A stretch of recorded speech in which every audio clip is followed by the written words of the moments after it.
Sou fonoaudióloga, sou eutonista e toda a vida sempre trabalhei, né, em paralelo, já com o curso de fono, que era integral, manhã, tarde e noite. Eu fiz vários estágios ligados às pessoas com várias síndromes, entre elas síndrome de Down. E em 2018 eu fui convidada pelo Williams Fiore para ir para o grupo do envelhecimento. Hoje a gente podia, né, Jéssica, falar um pouco dessa eutonia. E aí eu queria que você falasse um pouquinho da eutonia, assim, como ela começou e qual é esse enveredamento no sentido da fono e da longevidade. Então, a eutonia ela foi criada e desenvolvida por Gerda Alexander. A Gerda teve uma doença no século passado, ela tinha 16 anos, foi em 1925, lá na Alemanha, ela teve endocardite, e os médicos da época condenaram ela à morte rápida e que ela iria ficar numa cadeira de rodas, com muita dificuldade, assim, para se locomover. E foi fato, ela ficou realmente, mas como ela, desde 5 anos, ela já fazia muitas práticas corporais, o pai era pianista, a mãe artista plástica, e eles conviviam muito com vários artistas das artes do corpo, etc. Então, ela já conhecia bastante. E aí, ela desenvolveu esse trabalho que era para se movimentar com o mínimo de esforço, que era a possibilidade dela. Com muita delicadeza, com muito cuidado, buscando conforto. E isso, esses aspectos são a base da eutonia. E eutonia realmente foi utilizada dessa forma, com esse nome, que vem do grego, em 1957, quando um amigo da Gerda, um médico, disse para ela que o termo que ela usava, que era relaxação, não condizia com o que ela oferecia, que é uma prática corporal, psicossomática, e que visa o uso da força justa, equilíbrio tônico-postural. E aí ela passou a usar o termo eutonia. Tonia, tônus. Então, um bom tônus diante das várias circunstâncias, variações, sentimentos, sensações, emoções, não é? Então, isso existe, faz parte do mundo de todos nós, em qualquer tempo. E a eutonia ela foi utilizando para as pessoas na época, aquelas que não tinham assim, nenhum recurso a mais para realmente ter um cuidado, né? E que às vezes assim, tinham casos de quadriplegia, tetraplegia, gagueira, que os médicos da época encaminhavam para ela, que as pessoas, terapeutas e médicos, não achavam que podiam evoluir mais e encaminhavam para a Gerda. E a base, com afeto, com cuidado, com abertura, fez com que essas pessoas se desenvolvessem. Então, mais e mais a Gerda foi participando de jornadas, veio aqui para a América do Sul e foi até a Argentina, né, contando sobre o trabalho dela, não veio ao Brasil, infelizmente, mas as nossas colegas argentinas trouxeram esse trabalho para o Brasil em 1977, a convite de um professor lá da USP, o professor Norberto, um psicanalista, e uma aluna direta da Gerda, que trouxe esse trabalho para cá. E aí, no final das contas, entrou mesmo no Brasil, em 85, quando foi lançado o primeiro livro da Gerda Alexander. Eu tive a sorte de estar na PUC, tem uma disciplina até hoje de abordagem corporal, teórico-prática, que faz parte lá do curso de fonoaudiologia da PUC. Se não me engano, também na psicologia eles também fazem essa aula, se não me engano. E aí eu conheci várias práticas corporais, dentre elas eutonia, naquela época, né?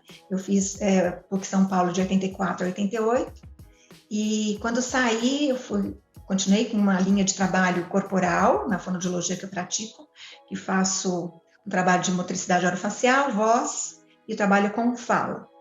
E todos esses trabalhos, né, exigem que tenha um corpo, portanto, eu uso o recurso da eutonia para potencializar o meu trabalho. Então, porque leva uma consciência corporal, uso de uma forma assim, com mínimo de estresse. Então, a Gerda, em 1950, ela falava em distress. Se ela viesse para século XXI, ela ia ficar apavorada, a não ser que Não sei que termo que ela usaria para o momento atual, né? Ainda mais uma pandemia. Se bem que ela viveu entre duas guerras e a peste, porque ela era uma moça em 1925. Então, ela viveu até 1994.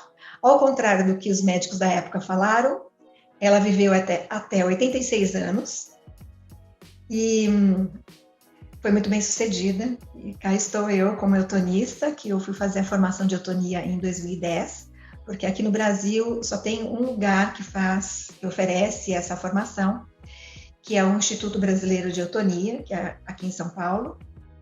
Eu fui a segunda fonoaudióloga eutonista, e recentemente é que eu me dei conta, nessa época de pandemia, falando para as pessoas sobre eutonia, sobre a fono que eu pratico, é que eu me dei conta que eu sou a segunda fonoaudióloga, mas a segunda fonoaudióloga brasileira, porque aqui nós não temos outro lugar no Brasil que oferece a formação.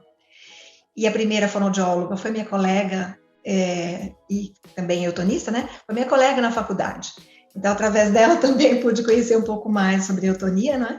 Ela se formou em 1990, na Argentina ainda. Não tínhamos a formação até uns 12 anos atrás, né? Com esse instituto. Tinha outro grupo de professores que dava aula, mas já não existe mais este outro instituto. E como é que é a atuação, assim, Filomena, quando fala em eutonia? Como é que faz? Como é que seria uma atuação, né, do ponto de vista fonoaudiológico, trabalhar com isso? Então, primeiramente, toda pessoa que fala, usa sua voz, motricidade orofacial, ela precisa de um corpo. E como a eutonia leva a um uso consciente deste corpo, então é sempre aliviando qualquer tensão excessiva, mas continua atendendo e é possível fazer no atendimento online. Então primeiramente, quando uma pessoa vem para fazer a prática de eutonia, que pode ser num ateliê, num consultório, no meu caso, como eu sou fono, eu uso no consultório, né? Então, nós pedimos para a pessoa dizer como ela está chegando, o que ela tem de mais importante que dizer, o que aconteceu na semana dela. Pedimos para a pessoa deitar ou aquietar, se ela uma situação que ela vai ficar sentada, né? Ou de pé mesmo, para ela aquietar, para ela assim, se concentrar, levar a atenção dela para o corpo. E fazemos um escaneamento. É um inventário, vamos nomeando partes do corpo. Então, a pessoa leva atenção para os pés, para as pernas, para a bacia, para a região da coluna, então que envolve toda a região da coluna, desde o cóccix, passando pelo sacro, coluna lombar, torácica, cervical, a cabeça, a face. Se tem alguma tensão excessiva na face, uma tensão, um movimento parasita, né, roubando a energia da pessoa, né? Fazemos isso várias vezes, tensionando partes do corpo que não são necessárias naquele momento, né? E atenção para os braços, para as mãos, e depois nós iniciamos a aula propriamente dita. Isso é a fase inicial da aula de eutonia. Dependendo da queixa da pessoa, nós vamos para uma parte do corpo dela e começamos a tocar. Usamos recursos assim, de bolinhas, de tecidos, de sementes, de pedras. É muito mais um material para você, muitas vezes, não tocar direto no corpo da pessoa. Podemos usar, por exemplo, um tecido para deslizar por todo o corpo da pessoa, do pé até a cabeça, da cabeça até o pé. Geralmente nós trabalhamos metade da face até o pé, depois voltamos do pé até a hemiface oposta. Para que a pessoa possa comparar os dois lados, o lado que foi tocado pelo tecido, como eu sugeri, podia ser uma bolinha, podia ser uma semente. E depois podemos fazer um deslizamento com a mão mesmo, a mão do terapeuta, ou no caso na eutonia fala-se professor e aluno. A Gerda não gostava do termo assim, terapeuta, ela achava que não era algo para ser ditado, para a pessoa depois copiar, e sim que ela pudesse descobrir partes dela, né? E então, ou no caso, o professor de eutonia, professora, faz para a pessoa, por algum motivo, né? Quando é atendimento individual assim, mas quando é em grupo, tem outra possibilidade de aulas em grupo, ou online mesmo, nós sugerimos que a pessoa faça nela. Então, ela é uma agente sempre que está consciente, disposta a todo tempo. Então, ela não fica desligada daquilo que ela está fazendo. Então, nós falamos que trabalha com estado de presença, com consciência, deste corpo. É convidada a levar atenção para a temperatura do corpo, quando a parte que foi tocada, a parte que não, o peso do corpo. E depois, no segundo momento, nós podemos fazer também uma percussão óssea. Tocar, por exemplo, aqui na clavícula, fazer uma percussão. Isso faz com que desperte uma parte nossa, que a gente geralmente não tem contato no dia a dia, a não ser no ato da anatomia, que é o nosso osso.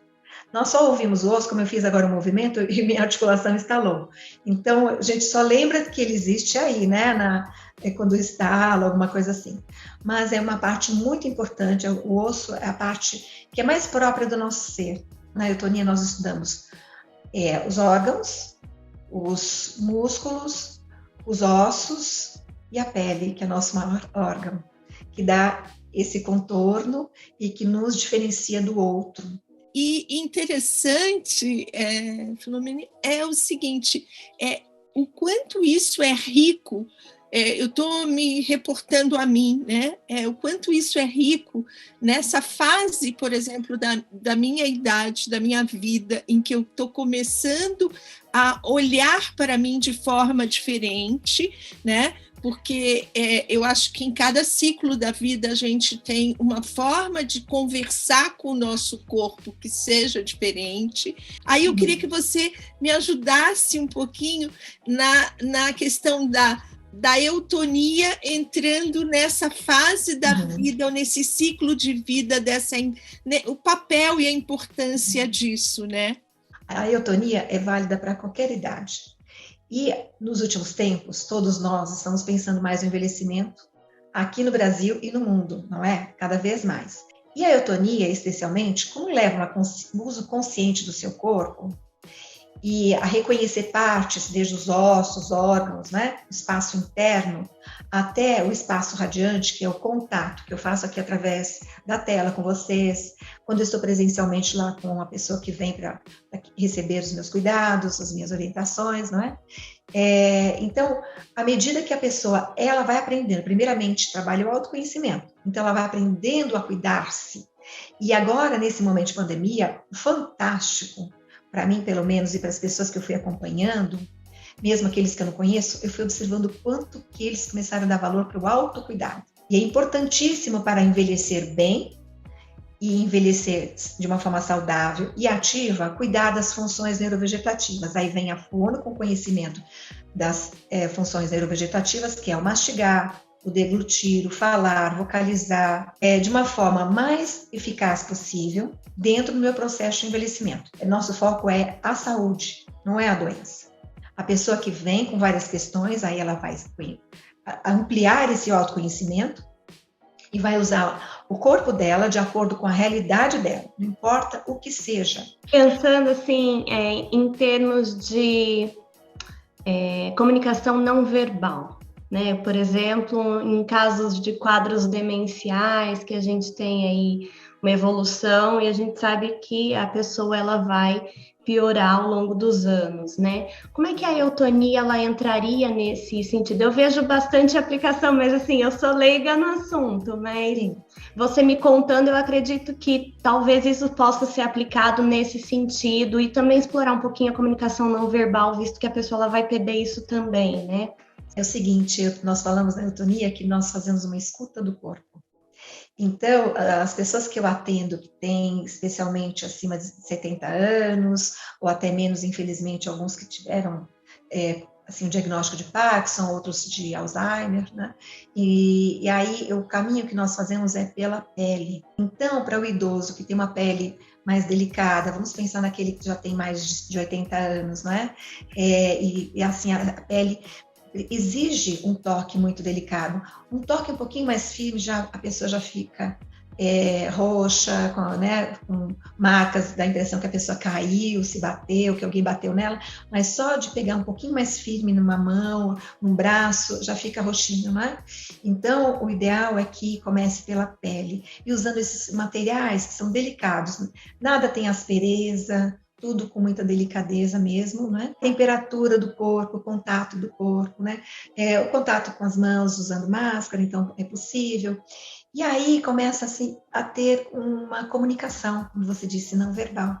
E aí eu queria ouvir assim, o que a gente faz em termos do dia a dia, né?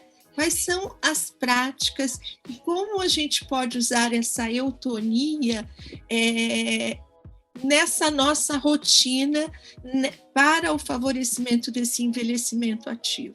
Então, acaba por ser a eutonia como se fosse uma filosofia de vida, porque como ela já falava, a dona Gerda, em distress, então você vai poupar energia onde você estava usando em demasia. Então podemos fazer o caminho inverso, tratando de uma forma amorosa, gentil o nosso corpo, poupando energia para um momento que realmente é necessário.